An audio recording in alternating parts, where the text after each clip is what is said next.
Hello, welcome to Big Bang Radio Spotlights. This is the show where we talk to independent artists from all around the world, all about their music and their process for making it. I'm your host, Isaac Anderson, and today I get to sit down with the band Racoma. Without any further ado, here's the interview. I guess we can hop right into things real quick. I ask all the artists that I talk to this question, and this is probably one of the most differentiation I get from the musicians that I talk to. And the question of that is, what is your earliest musical memory? Like, what's the first thing that involves music that you can really recall in your head? For me, it was like really early, just like dancing on the bed with my dad to like the early Beatles and Frank Sinatra and like music that he was listening to at the time. A lot of dancing, loud singing. That's kind of the same for me. I remember my dad had a big stereo that I would turn on and put on some of his CDs like Pink Floyd or Yes or something like that. Dancing in my diapers when I was young. I'm actually in the same boat. I remember my dad had a pair of white NS10s that were in our living room, and we would listen to like U2 and the B-52s and Earth, Wind and Fire and just hang out and dance. For me, it was my family. When we would drive, we'd go on like long drives sometimes to whatever function or whatever, but we'd all sing in the car and try to harmonize and stuff. Yeah.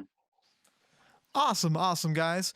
Yeah, everybody mentioned dancing besides you, man. Come on, you gotta include some dancing in there.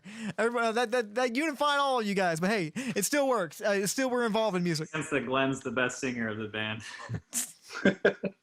Hey, Sir. the worst dancer. Dancing didn't stay with me. You know, so you need to incorporate it. You need to be like the mighty boss tones and have like a hype man just on stage. And there you go. Every band needs that. But I guess now the question I wanted to ask each of you is, how exactly did you get started playing music?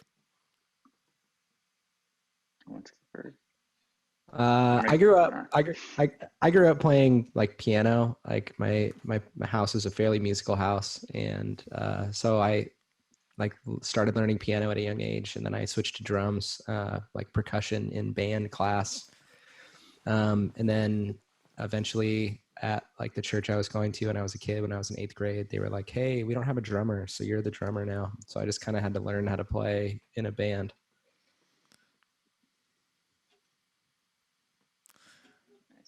Yeah, in terms of like starting playing music personally, similar. I started at like, I think around age 5 playing pianos that extended family had at their houses, and then started taking lessons and joined band in 4th grade.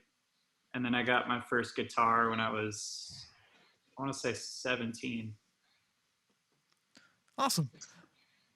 I remember my older sister getting a guitar for her like 16th birthday, and I was like 13, and I actually picked it up and stuck with it. And my dad also got everyone a shared drum set that I also stuck with. So yeah. For me, it was definitely band. I started playing trumpet at a young age, and then I learned a little bit of drums for a really short while. And then, yeah, I just started playing music in like youth group and stuff, and started singing there, and then fell in love with it and didn't want to do that anymore in youth group, but wanted to keep singing. Yeah. Well, heard that, guys. Well, it sounds like you all had kind of similar upbringings as far as like, you know, you guys were kind of raised in people that, like families that loved music. But how exactly did you each meet each other? I get the sense that you guys have been friends for quite a while, but I could be very wrong on this. I don't know. How far back does the Racoma friendship go? Match.com is a really great way to. No, Glenn and I met each other. We both moved to Seattle. Glenn moved from New Jersey. I moved from California in 2015, late 2015, early 2016. So we met around then through work and found out we both played music and decided to get together and try to jam and try to see what we could do together.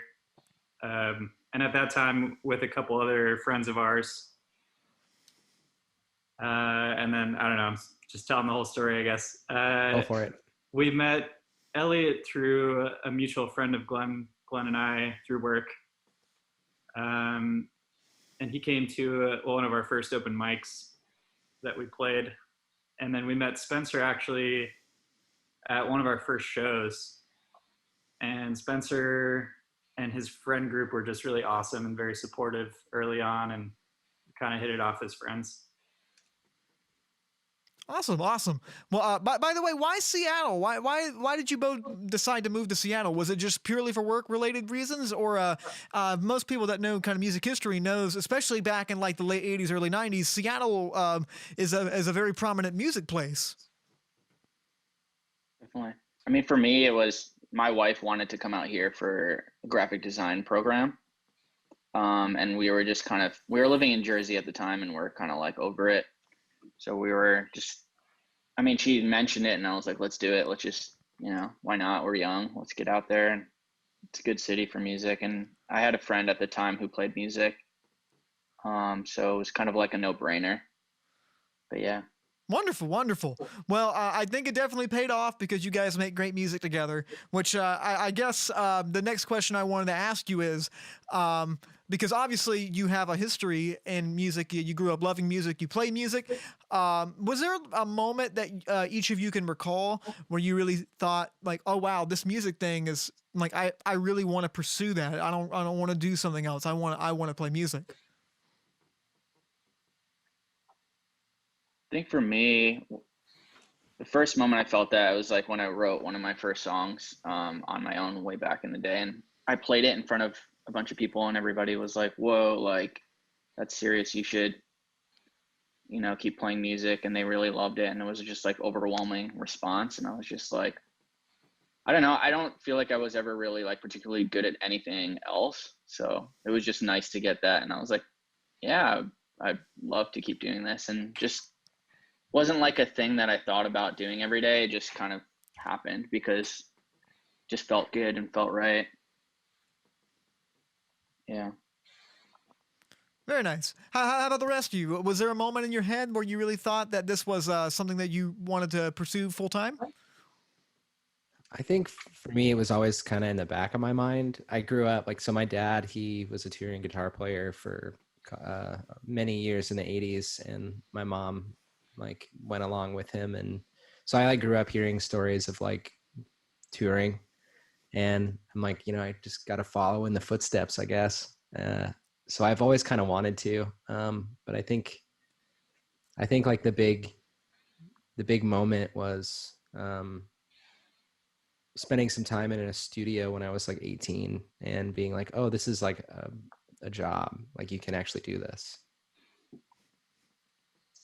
For me, I think that first moment was when I, one of my first experiences playing music with somebody else and collaborating and just jamming. It was sometime in high school. I was playing a lot of guitar and drums just by myself, and I would create loops and jam by myself. But as soon as I started collaborating with other people, it was yeah, I think this is what I want to do. Yeah, very similar for me. I think my first really good friends that I had were passionate about music and very talented songwriters themselves. So I kind of already coming off of having a affinity and obsession for music, watching them was really inspiring. And then similar to Spencer, I had some really cool experiences collaborating with other people that made me feel like I was on the right track. Wonderful, wonderful. Well, I guess the best course of action now would be to ask you, how did Racoma start? Was it like, did you guys all get together and were like, oh, we gotta do something? There's a lot of good stuff here, or was it just kind of like over time, you guys just kind of decided to kind of fall in together, and you're like, oh, we like playing music together? I don't know. How exactly did it start? I think when I came out here, I had a specific like feeling that I needed to pursue it and go forth with music, and it was always like pushing me. Like I always felt pushed doing it. And then I met Sean, and we started playing together, and we had really cool ideas, and it was just like it almost just felt like, I don't know, like it's hard to explain like when you feel something like easily. Like it was just like effortless, and we're like, let's just do it. Let's take it to the limit. And then I think we've always like just felt that from the get-go of like, all right, like we can do something serious with this. I don't know if you can add to that, Sean, or anybody. Yeah, I would definitely agree with that. I think the first time hearing some of Glenn's demos was like a really just awesome moment of like, wow, this is really cool. First times we got together playing it, like he said, it was just like really effortless, and I just think like the four of us have a really strong chemistry and friendship that keep me invested in wanting to see where we can take this project. Yeah. Very, very cool. Very, very cool. So I did want to ask you this too. Is there a meaning behind the name Racoma? Sometimes people, it's always different for bands. Like it either has a lot of meaning or it has no meaning. But I can't help think there's something behind this name. I don't know. Can you guys enlighten us with that? I mean, there's something behind it, but I don't think it has a lot of weight. It just sounded, I think more so we liked the name. But when we first started playing, we would go to a beach. It's on this like local island off of Seattle.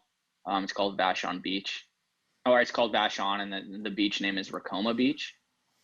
So we would play there a lot, and we were just searching for names, and we're like, that name's really cool. So I don't think it's like totally like in our DNA. It's just more just a half of like, it's just what you put the music under is essentially. Yeah. I think we liked the ambiguity of it too, and being able to define it by our music rather than like fight an identity with the name that's already attached to an idea in people's heads. The only problem with it is there's a city in Seattle that is called Tacoma, so everybody thinks we're from Tacoma, or it's related to Tacoma, or like we're the Rock of Tacoma. So I mean, in hindsight, maybe not the smartest move, but I mean, everywhere else nobody knows Tacoma. That's okay. I wanted to ask you guys too, what is your songwriting process like? Because Glenn, you sound like you have a lot of ideas. Do you usually write stuff and say, this is the stuff that I think we should go with? Or do you guys each decide to write individually and bring them to the table? Or do you just get together and like, let's create something in this room, the four of us? I think all of the above. Okay. We're still kind of figuring out our process, but I think we've written songs through like jam sessions, through working individually. A lot of great ideas come from like Glenn starting some kind of idea, and then we get together and really work on it together collaboratively. But yeah, that hasn't been the only way that we write. Okay, awesome. We'll usually just have like a little like snippet or something, and then like kind of grind it out together, and then we start writing. Well, heard that. Next, I kind of wanted to go to your sound, and specifically your location. We mentioned earlier you guys are in Seattle, Washington, right? Mhm. Yeah. Like I said earlier, Seattle has a lot of rich music history, specifically in like grunge and alternative music.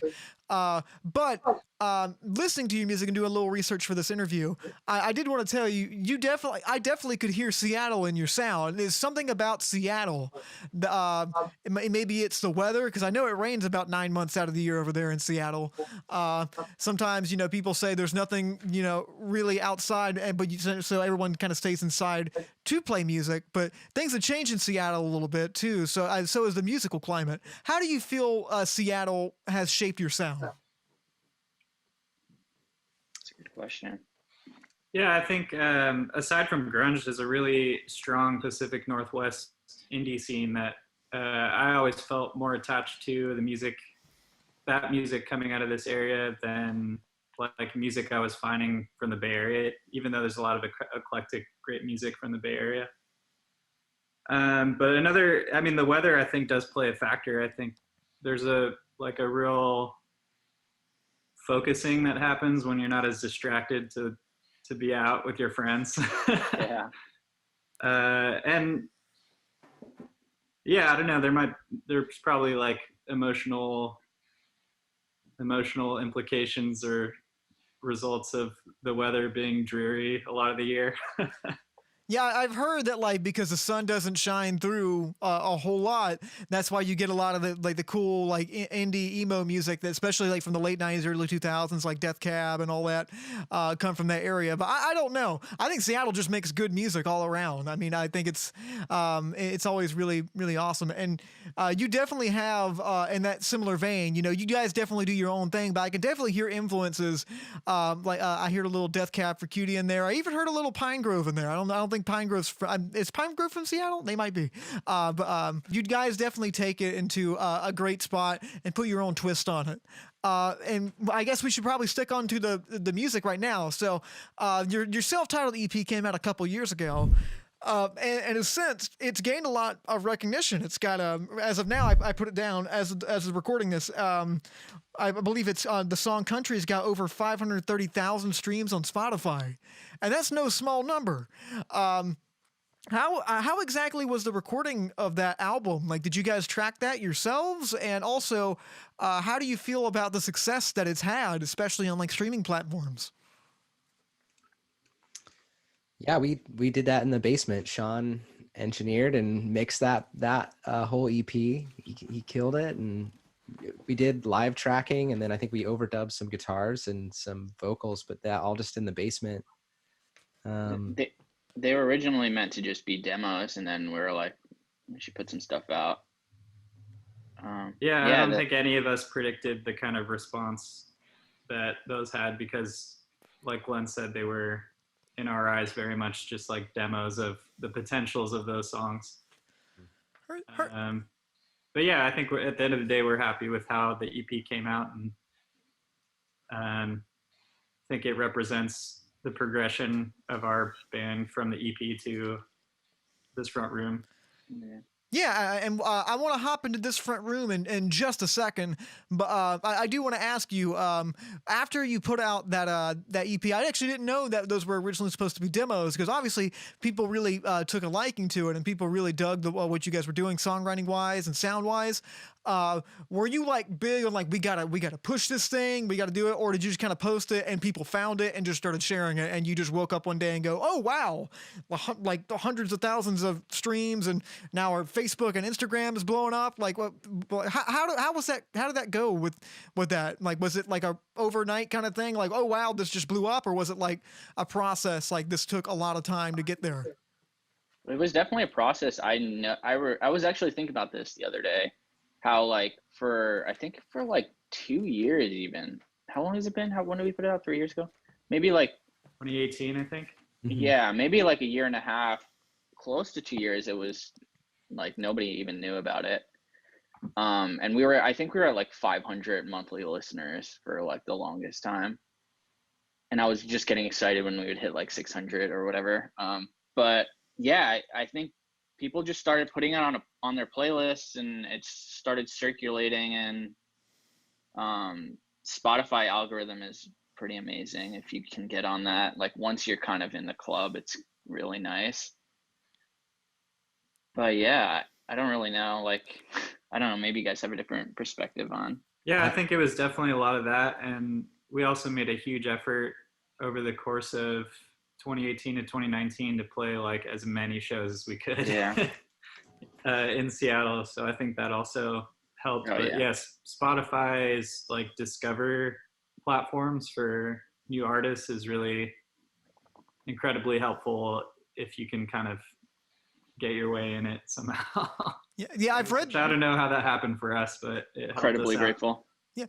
Yeah, I've read somewhere about like Spotify. I'm sorry. I didn't mean to cut anybody off if anybody was about to speak.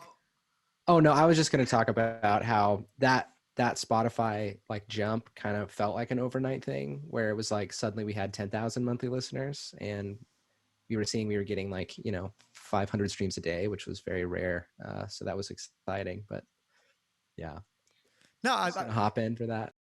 your new album, we mentioned it earlier. It's This Front Room. It's got some great songs on it.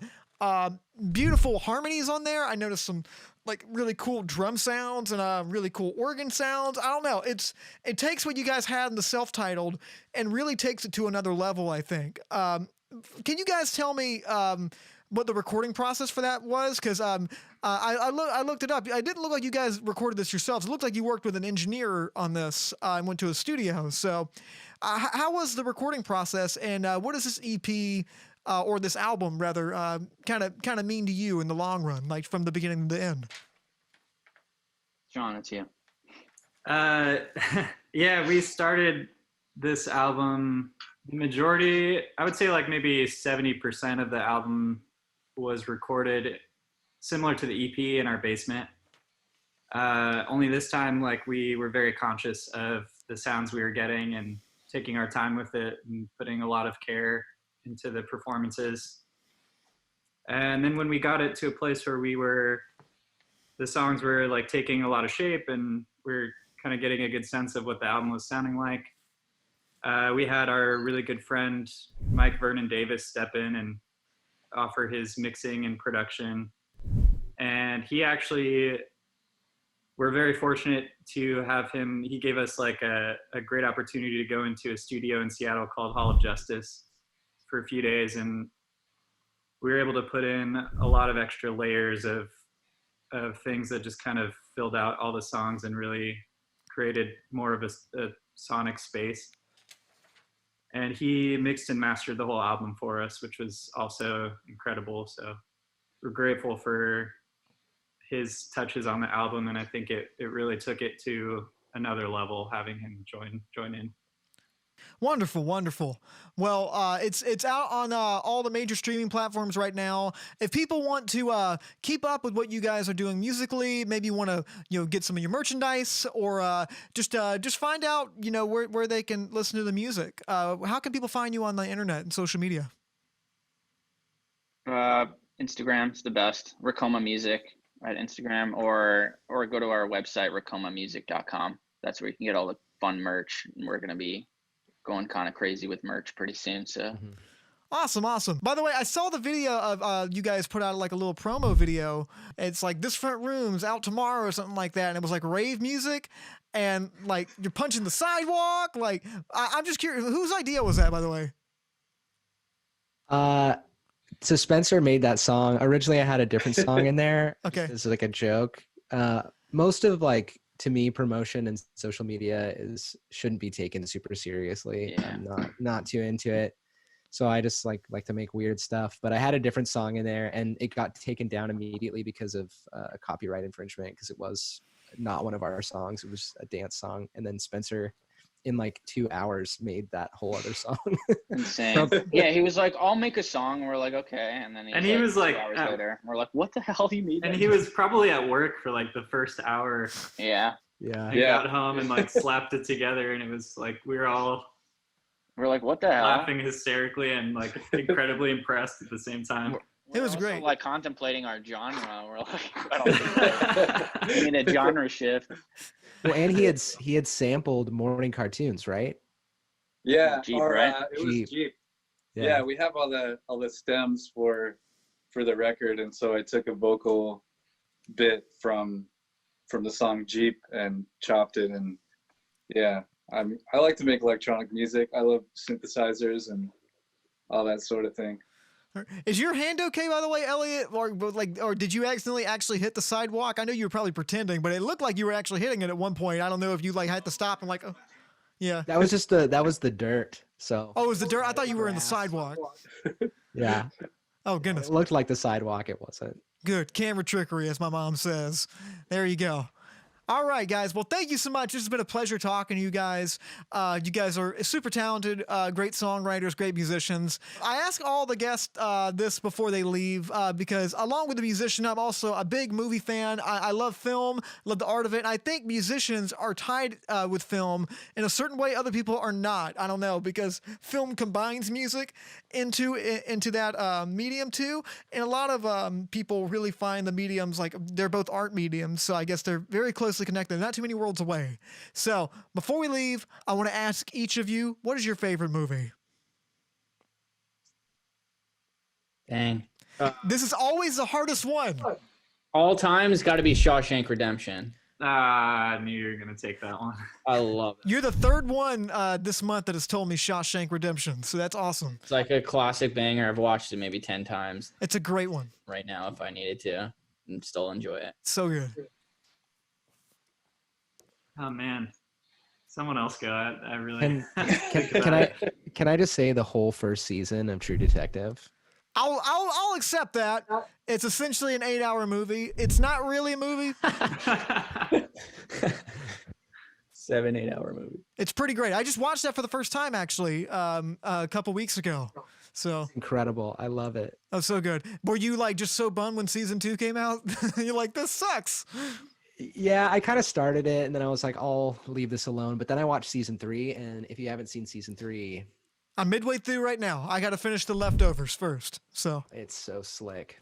The only, I don't know if I can like really stand behind this as my favorite movie, but the one that came to mind was Children of Men with Clive Owen. that's mine too. So I like that kind of dystopian thing, and I thought that was really well done. And Michael Caine is great in it. Good cast. awesome. Well, Spencer, how about you take us home here, bud? I'll say There Will Be Blood. I love that movie, and the soundtrack is amazing. Thanks to the band Racoma for sitting down with me and talking all about their music. If you guys want to see more interviews just like this, you can go to facebook.com/Studio67NCC, youtube.com/NashComCollege, or you can find us on Instagram at Studio67NCC. Thank you all for watching. I'm Isaac Anderson, and until next time, stay lovely.